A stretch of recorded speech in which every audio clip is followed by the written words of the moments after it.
Sink or float? Fun with science. Did you ever wonder why some things sink in water and others float? It's all about science. Let's find out more about this fun experiment. When we put things in water, like toys or fruits, they can either sink down to the bottom or float on the surface. The reason behind this is something called density.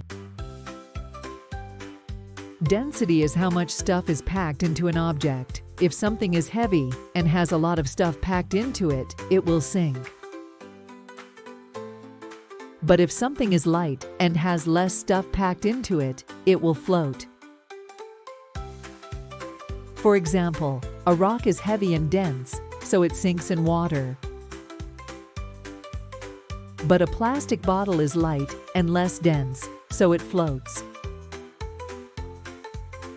Even big ships can float because they're designed to spread out their weight over a large area. You can try this experiment at home. Just gather different objects, like a coin, a piece of wood, and a rubber ball. Then, put them in a bowl of water and see which ones sink and which ones float. It's a fun way to learn about density and discover why things behave the way they do in water.